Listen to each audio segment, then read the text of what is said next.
Tonight's story is real. A true disappearance. A true winter. And a trail of decisions that still doesn't make sense.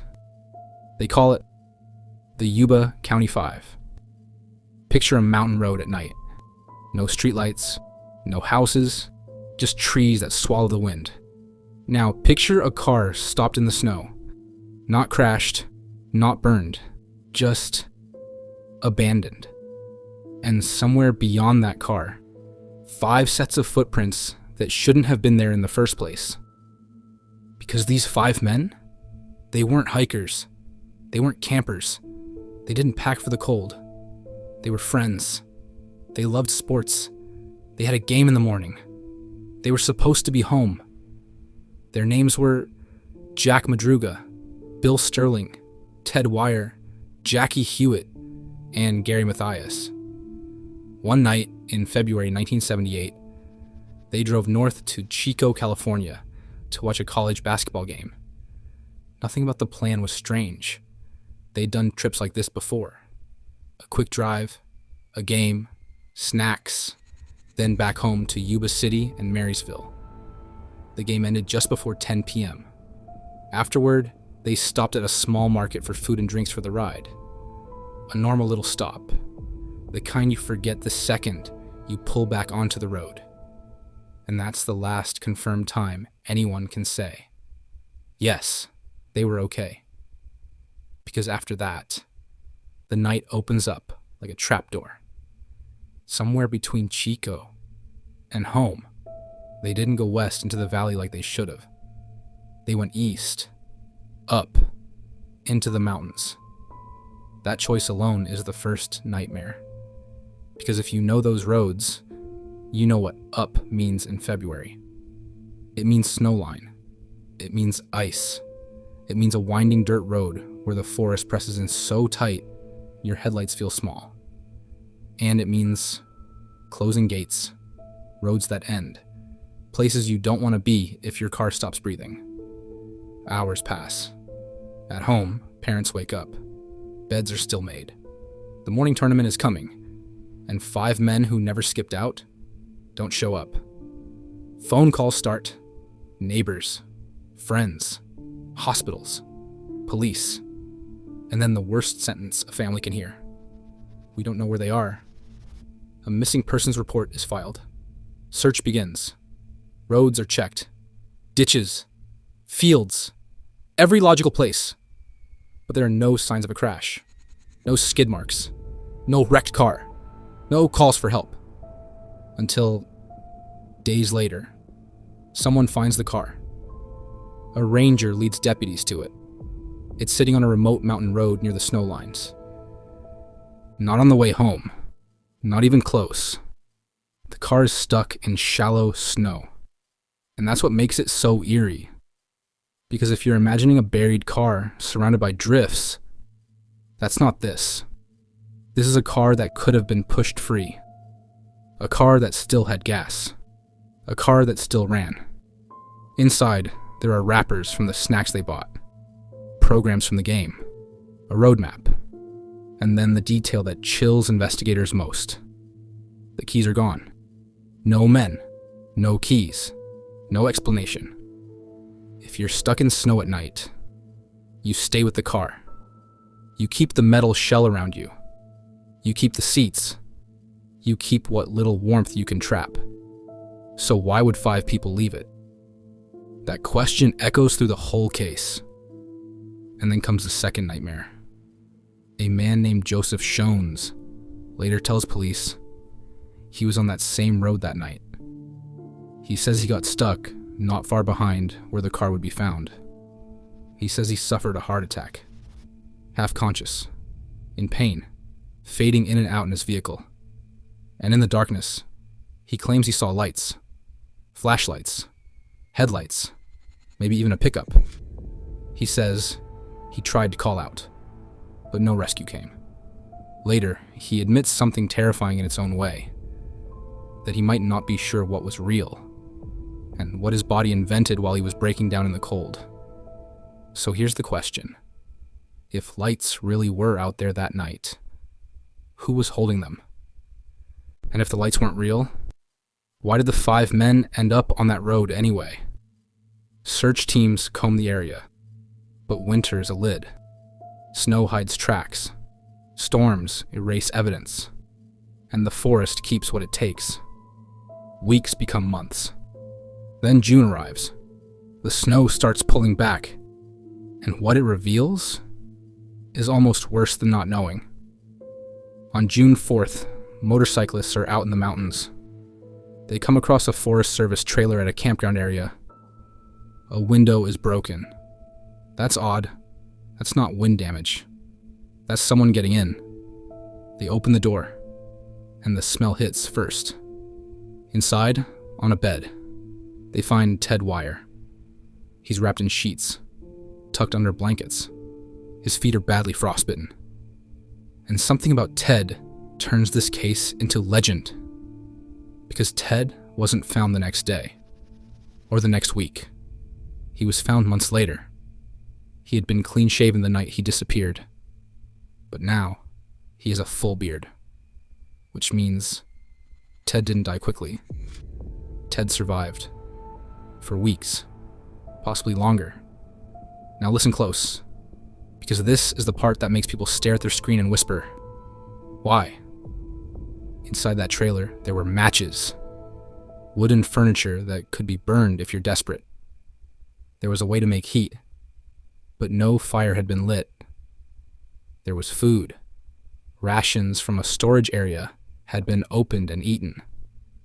But more supplies were still there, and a locker with additional food hadn't been opened. There was also a propane system. Heat that could have been turned on. But it wasn't. Investigators would later say, in plain frustration, all they had to do was turn that gas on. So what stopped them? Is that panic? Confusion? Injury? Fear of something outside? Or fear of something inside? And then comes the third nightmare. Because once the trailer is found, search teams begin looking along the road between the trailer and the abandoned car. And they start finding the others. Not all together, not neatly, but scattered in a way that suggests a slow unraveling. The remains of Jack Madruga and Bill Sterling are found in the area between the trailer and the car. Time and animals have done what nature always does. Then Jackie Hewitt's remains are found too, discovered by his own father during the search.